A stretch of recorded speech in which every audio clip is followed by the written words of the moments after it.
Hello guys! Hello Capricorn! Welcome dito sa aking channel, Kapalaran 888. Welcome! Alamin natin kung ng messages, vibration, gabay energy para sa inyong lahat. General reading siya, so pwede kang makaresonate. Ito ay kung kailan lang makaresonate ka, so maging available yan sa'yo. Okay, first card natin is Gratitude List. Sinasabi sa'yo dito, Capricorn, ng barahan na bilangin mo yung blessings na meron ka sa ngayon or yung blessings na ibinigay sa'yo ng Panginoon for the past ng buhay mo, sa past, okay? Kung halimbawa may mga pinagdadaanan ka sa ngayon, siguro nakikita mo lang yung mga pain and heartaches. Kaya, ang sabi sa'yo dito, be grateful, count your blessings, and the more na magiging grateful ka, the more na i-bless ka. The more na magiging grateful ka, mawawala yung mga worries and regrets sa puso mo. Okay? So, tanungin mo yung sarili mo, ano ba ang dapat ipagpasalamat mo sa ngayon or sino? Sino ba siya? So, dun ka lang mag-focus sa gratitude and mas lalo kang i-bless, mas lalong magiging generous sa'yo ang ating universe. And at the same time, mas mag-uulan ng biyaya sa'yo. Ganoon naman talaga eh, pag yung tao sobrang generous or sobrang grateful, mas pinagpapala.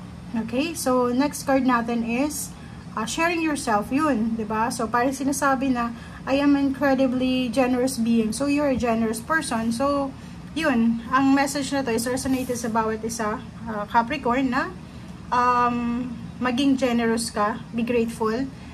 Kasi, yun yung ano eh, yun yung balance ng mundo eh. Pag, parang give and take energy lang yun.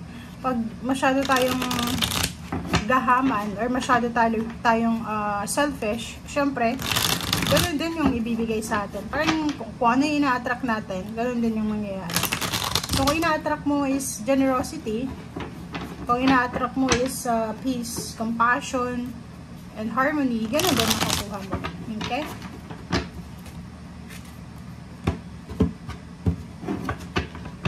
Alright, so, Queen of Swords, and then, wow! So, nakikita ko siya dito na may mga pagbabago na magaganap sa buhay mo. So, for example, yung Queen of Swords dito, yung willingness niya na umalis sa dating ikaw, di ba? Yung mga unhealthy habits, unhealthy lifestyle, unhealthy relationship, routine sa buhay na hindi maganda. Lalakasan mo yung loob mo kasi parang nasanay ka sa comfort zone mo, nahirapan kang umalis dyan. But now, sinasabi ng barahan na you will be super strong and confident, courageous na aalis ka, iiwasan mo kung ano man tong mga bagay-bagay na hindi na resonated sa'yo. At ang Nine of Swords, ingat kayo kasi 99 siya, pero ito negative, ito positive. Ang Nine of Swords dito, sinasabi Capricorn na huwag kang masyadong nakafocus sa wala. Diba?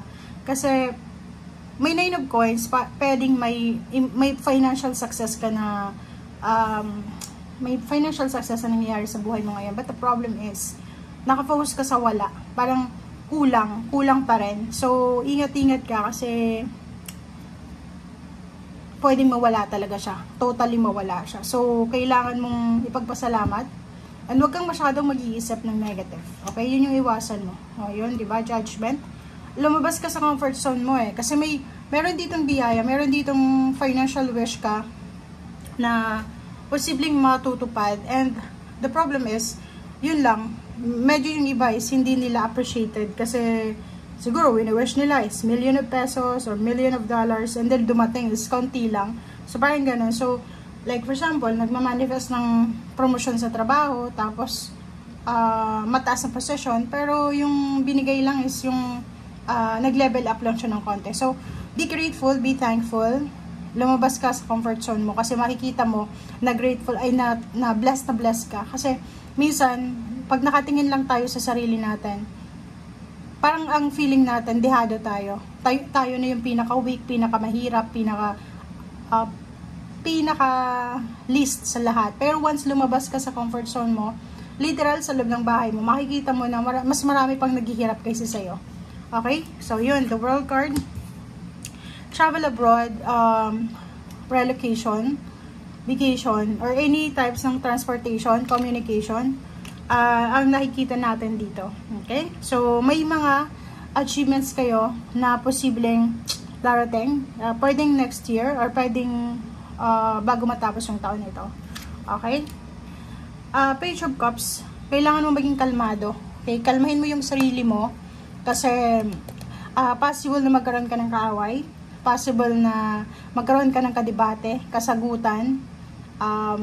Babaan natin ng konti yung ating sarili. Okay? Kasi ang nakikita ko dito, pwedeng is either boss mo, parents, siblings na mas matas, mas matanda sa'yo. Is either relatives, friends, katrabaho, ang pwedeng makasagutan mo. And itong negativity na to, na nagbabadya, is pwede siyang maka-hinder. Pwede siyang maging hadlang para sa success na parating sa'yo. So, ibig sabihin, kung hindi mo maiiwasan itong pag-aaway nito, competition, or anything na hindi magandang negative dito, pwedeng hindi mo makita yung success na parating. Kasi nakafocus ka sa galit mo eh. 'Di ba? Pag galit na galit tayo, hindi natin nakikita na may mga blessings na dumarating. Okay? So, yun. So, if na overcome mo to, sinasabi ng bara sa'yo, pag naging panatilihin mo lang na kalmado yung puso mo, yung isip mo, sinasabi sa'yo na ibibigay ng universe sa'yo yung victory, success, recognition, graduation, awards, rewards, fulfillment, achievements, and then peace of mind. And nakikita ko sa'yo dito na may pagkakataon na lahat ng hindi maganda sa nakaraan ay posibleng magiging maganda sa ngayon. Okay? Celebration, graduation, promotion, ano pa ba? Homecoming, Christmas party, ano pa ba? Ang dami-dami ditong pwedeng i-celebrate. So, wedding anniversaries, birthdays, any types ng anniversaries, Thanksgiving. Sa trabaho, nakikita ko na isa-celebrate mo yung success mo sa trabaho. Okay? And yung recovery, nakikita natin dito na if money yan, pwedeng sinasabi ng barahan na may recovery ng financial. At the same time, mapupuno ng sobrang saya, aapaw yung cups mo. Kasi sobrang saya eh. So, success, fulfillment. And kung makikita mo dito, maraming mga tao yung parang naghihintay ng pagkakataon para makapasok sila sa buhay mo. Parang maraming magre-reach out sa'yo.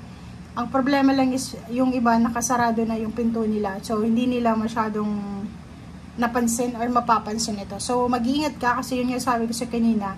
Maraming blessings, maraming offers, opportunities and possibilities na ma-improve yung buhay mo. Pero kung nakafocus ka lang sa negative or sa wala, baka hindi mo makita itong blessings na to na umaaligid-aligid sa'yo. Okay?